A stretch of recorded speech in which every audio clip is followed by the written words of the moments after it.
Made in Local, actualité, musique, chronique et bonne humeur. Avec Jérémy Chrétien, 10h, 13h sur RCM. Et 11h15, je vous emmène courir. Enfin, ils vont nous faire courir, nous essouffler peut-être avec l'incroyable histoire qu'ils ont vécue. Autant le coureur Stéphane Brognard qui est à nos côtés. Salut Stéphane. Bonjour. Et ou également Loïc qui lui a couru pour réaliser un documentaire. Salut Loïc. Bonjour à tous. Et Loïc, Stéphane, on vous accueille aujourd'hui parce que est diffusé actuellement un pas après l'autre. C'est un documentaire que toi Loïc tu as réalisé avec ton équipe Alabama Productions sur Stéphane.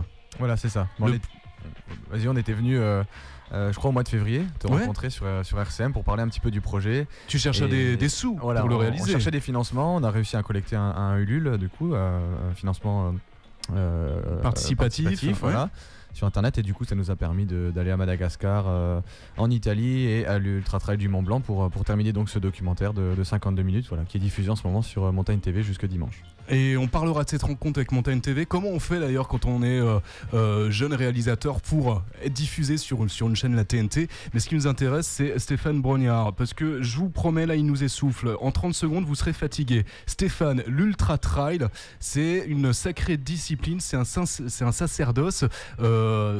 Explique-nous un petit peu ce que c'est quand même ce foutu sport. T'es un peu fou, hein, je crois. Vas-y. Oui, il faut être un peu spécial dans sa tête, ça c'est sûr. L'ultra trail, c'est pas bien compliqué en soi. C'est courir dans des montagnes. Ça, jusque-là, tout va bien. Oui. Sauf que c'est courir dans des montagnes très très longtemps.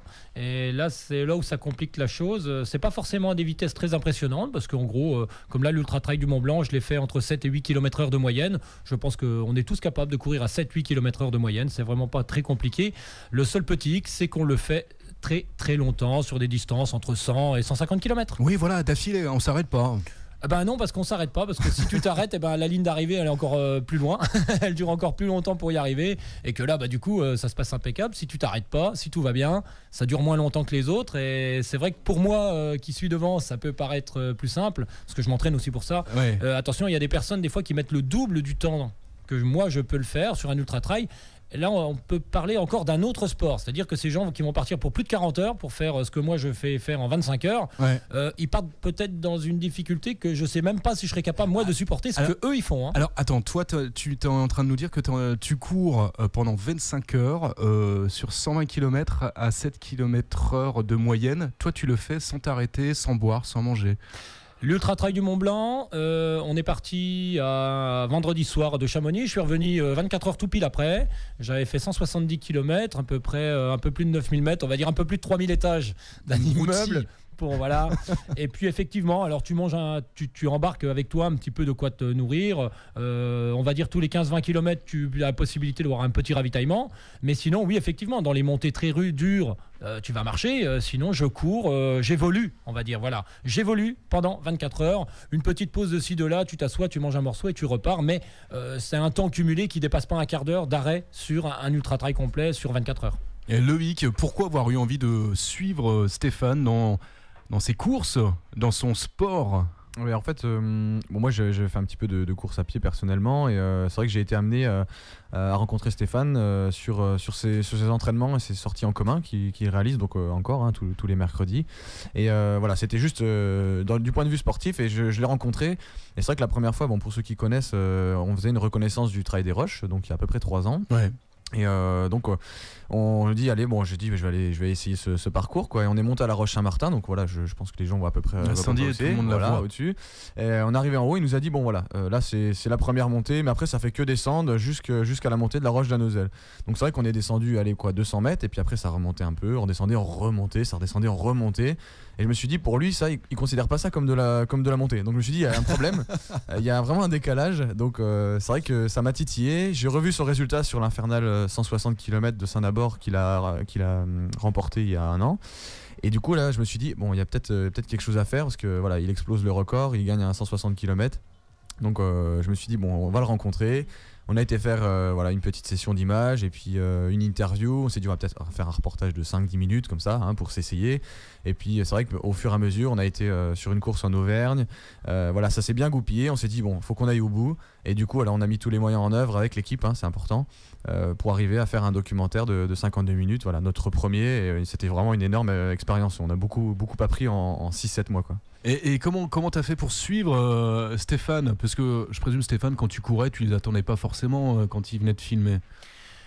Écoute, la règle du jeu, elle s'est mise en place rapidement entre nous. Eux, entre guillemets, ne voulaient pas perturber toute ma préparation ou quoi que ce soit. Et moi, de mon côté, j'avais aussi envie de ménager la chèvre et le chou. C'est-à-dire, il fallait bien faire quelques concessions. Il était clair que c'était impossible dans ce genre de sport d'avoir une équipe qui te suit de long en large et en travers. Par contre, on fixait, quand on allait courir dans les Hauts-de-Vosges, quand on allait courir dans le massif du Camembert, qui est le massif où je m'entraîne le plus souvent, on fixait des points de rendez-vous.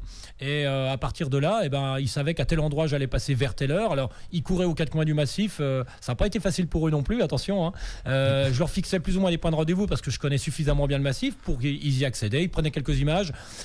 On a joué la scène ou quelques scènes à quelques moments, mais très très peu sur tout l'ensemble du documentaire. Effectivement, il y a eu quelques prises de vue avant des compétitions ou pendant des passages pour avoir des passages vraiment propres, des belles images. Là, on a joué un petit peu la comédie entre guillemets, où je repassais plusieurs fois au même endroit. Sinon, à 90% du temps, j'ai conservé mon entraînement et eux s'adaptaient à ma pratique. Et à la fin des courses, il avait quelle tête? C'est des images d'illustration ou c'est sa vraie tête sur le documentaire? On n'a pas trafiqué les images. Non, c'est vrai que après c'est assez particulier. Bon, on le voit dans le documentaire, mais je pense qu'il faut être présent pour le ressentir. Mais Stéphane, 10 minutes avant la course, il se met dans une bulle. Mais là, quand on parle souvent de ça dans le sport, je me mets dans une bulle, etc. Ouais. Mais lui, ça s'exprime vraiment, quoi. C'est-à-dire qu'il n'y a rien qui transparaît. Et nous, des fois, là, par exemple, par l'Ultra Trail du Mont Blanc, on était en dessous au ravitaillement. En dessous de la col du col du Croix du Bonhomme, c'est ça? Croix du Bonhomme, ouais. On était en bas, voilà, c'est pour vous dire, on est vraiment au milieu des montagnes dans la nuit. Il y a quelques frontales, il y a 150 supporters qui attendent. Et là, on le voit, mais il nous voit même pas. Alors qu'on a l'éclairage, les caméras et tout, il est dans sa bulle, on l'encourage, il savait même pas qu'on était à l'endroit là, quoi. Et à la course, quand on est revenu dessus, il savait même pas. Donc c'est vrai que c'est assez impressionnant. Et du coup, quand il arrive sur les courses, c'est seulement là où il commence à se détacher et du coup le sourire revient et tout. Voilà, bon après forcément un petit peu marqué selon l'effort, mais ça c'est normal. Mais non, il va bien. Bon après 2 heures après, voilà, on revient à la voiture et puis c'est dodo un petit somme parce que. C'est quoi les principales difficultés qu'on peut avoir sur un tournage de ce type? 6-7 mois de tournage dans des lieux, on va dire pas forcément non plus faciles d'accès. Faut y monter, faut amener les moyens de production pour filmer. C'était quoi les principales difficultés pour ce premier documentaire? C'est vrai qu'on s'est tout de suite mis à l'épreuve de dire qu'il faut filmer du trail. Donc du coup, quand on est obligé d'être un minimum installé pour faire une prise de vue. Et voilà, le coureur passe 5 ou 10 secondes maximum. Donc c'est choisir le bon cadre, ça c'est déjà hyper important. Après il faut accéder à cet endroit-là. Donc c'est du repérage sur une carte, il faut savoir lire une carte, il faut savoir se déplacer. On s'est planté plein de fois, attention. Mais c'est pas un hélico qui vous a déposé? Non, si seulement. Ça va venir, mais pour l'instant c'était pas possible. Voilà, non, ça c'est vraiment la principale difficulté, c'est de trouver les lieux qui correspondent. Du coup on faisait les repérages un petit peu avec Stéphane ou sans Stéphane des fois, mais voilà, on se plaçait sur le lieu, mais c'est surtout les cadreurs qui en ont un petit peu chié entre guillemets pour aller monter avec le trépied, la caméra, même si c'était pas énorme des fois, mais bon c'est 500 mètres, 2 km à monter, à se mettre à un endroit et d'attendre parfois 2 heures avant qu'il passe parce que on ne sait pas quand Stéphane arrive, il n'y a pas de balise sur lui, on l'entend pas crier j'arrive les gars, voilà, donc c'est toujours un petit moment de tension pour pas se rater. Il n'y a pas de balise, t'as pas de puce sur toi, GPS ou quelque chose, si jamais il t'arrive un accident pendant le trail. Justement, je pense à ça en termes de sécurité. 25 heures, faut te suivre quand même, faut savoir où t'es. Ouais, bon, là sur les compétitions, on sait toujours un peu où je me trouve. C'est-à-dire que quand on arrive à un ravitaillement, maintenant il y a des systèmes électroniques qui font qu'on puce les gens. C'est-à-dire le dossard a en lui-même une petite puce qui permet, ça fait avec une petite louchette, on louche le mec sur internet, il y a un suivi de toute la course. Sinon, moi je cours en montagne, mais comme tout le monde, j'ai rien sur moi, j'ai peut-être des fois le téléphone pour prendre des photos. c'est justement Pour prendre des photos, que pour ça. oui, mais c'est justement le côté intéressant de notre sport, c'est que c'est un espace d'expression et de liberté qui est rarement, on est zéro contrainte. Je veux dire, je pars d'un endroit, je vais m'entraîner 2 heures, 3 heures, 4 heures, je vais courir dans la montagne avec zéro contrainte, hormis le fait d'évoluer à la vitesse que je veux, d'aller où je veux, à la vitesse, je fais ce que je veux pendant 2-3 heures de ma vie. C'est une vraie liberté, ça. Et tu l'as vu alors ce documentaire, Stéphane, sur Montagne TV, je pense que tu l'as vu avant, tu t'en penses quoi? C'est quoi ta première réaction en te voyant courir? C'est une bonne chose parce que j'allais en parler. La première fois quand j'ai vu le documentaire, ça a été le jour de l'avant-première à Saint-Dié, Ouais. à la salle de projection du musée. C'est la première fois que je le voyais. J'avais pas voulu vraiment voir ce qui se passait avant.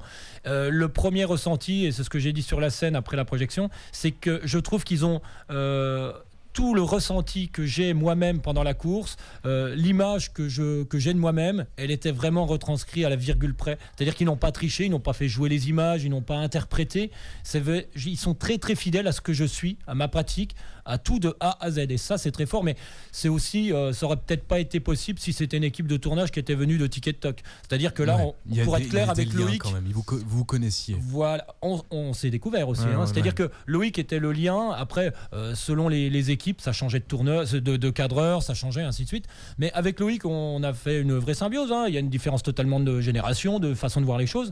Mais pourtant, on se connaissait tellement bien qu'il a tout de suite compris vers quoi il faut aller. Et quand il a fait le montage avec toute son équipe, ils ont vite vu vers quoi il fallait aller, que c'était pas la peine de faire ci ou de faire ça. Et il me connaissait tellement bien qu'il a retranscrit tout à la virgule près. C'est vraiment, le résultat est très très bon là-dessus.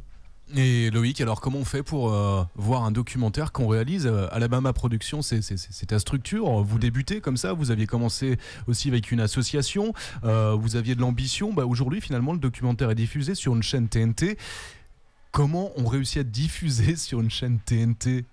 En fait, c'est un petit peu. Nous, on s'y est pris, on va dire, de la manière vraiment un peu au culot, j'ai envie de dire, parce que voilà, on a réalisé notre docu dans notre coin avec notre petit savoir-faire, voilà, Ouais. notre expérience, avec les gens aussi qui nous ont aidés, c'est important.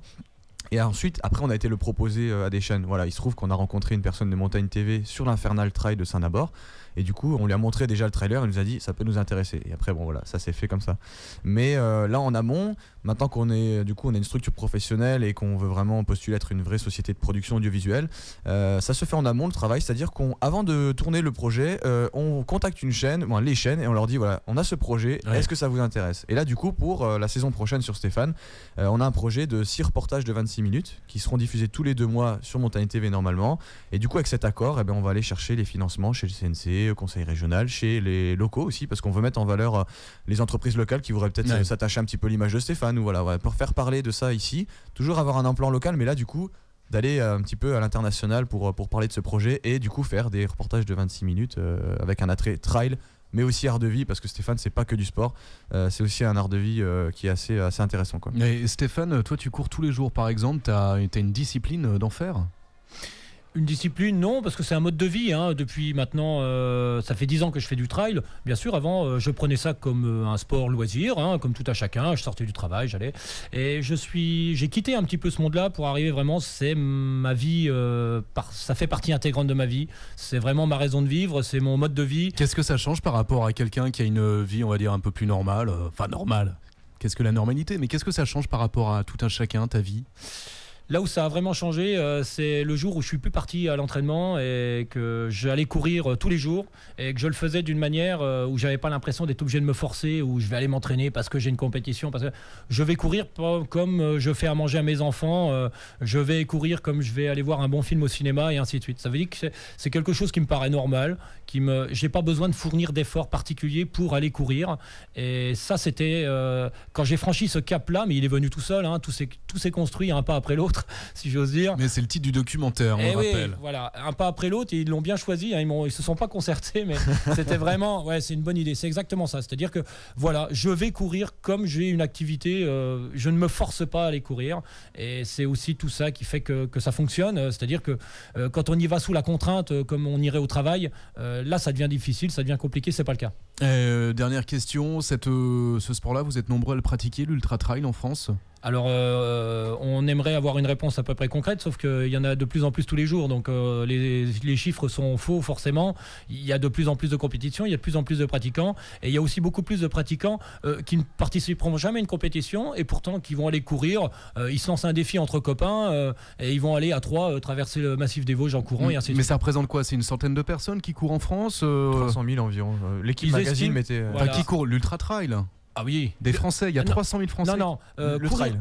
Le trail. Ouais. C'est-à-dire courir un ultra trail en France, si on peut dire que l'ultra trail c'est l'ultra trail du Mont Blanc, ce n'est pas que ça, il y en a de plus en plus. Mais c'est la Mais il y a une référence. bonne dizaine, c'est une des références mondiales, si c'est pas la référence mondiale.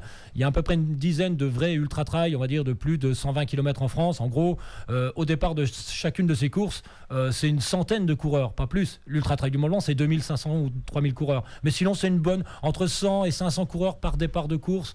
Une dizaine de courses de ce style dans l'année, ça ne représente pas non plus un gros panel de coureurs. Le plus gros du coureur, ils sont entre 30 et 70 km. Les compétitions dans cet ordre-là, c'est là où il y a le plus gros, la masse, est dans cette fourchette-là de coureurs. Et donc un pas après l'autre, une vision de l'Ultra Trail. C'est le documentaire, Loïc, que tu as consacré à Stéphane et qui est diffusé actuellement sur la chaîne TNT Montagne TV. On peut peut-être rappeler quand c'est diffusé, comment on peut éventuellement voir des bouts d'images. Bah alors c'est assez simple. Voilà le documentaire donc qui passe sur Montagne TV. Il y aura encore 3 diffusions. Donc une demain, samedi en prime time entre guillemets, à 20h30 je crois, 21h. Et dimanche sur les coups de midi. Alors pour accéder à la chaîne, bon bah c'est selon votre opérateur, ça dépend, mais il faut avoir absolument une box. Hein, voilà, ça ne passe plus par le câble. Donc voilà, si vous êtes relié, si vous avez Canalsat ou Orange par le câble, c'est plus possible. Hein, ils ont arrêté. Mais par contre, si vous avez une box SFR, Free, Bouygues Télécom, peu importe, voilà, Montagne TV a une chaîne. Ou sinon vous allez sur le site internet tout simplement et il y a le direct qui est visible, voilà. Donc il n'y aura pas de replay sur le site, mais par contre vous pouvez voir aux horaires de diffusion en direct sur le site internet de Montagne TV. En tout cas, merci à tous les deux d'être passés nous voir, de parler de ce super documentaire. C'est toujours un plaisir de vous recevoir. Merci Stéphane, merci Loïc. Merci. Jérémy.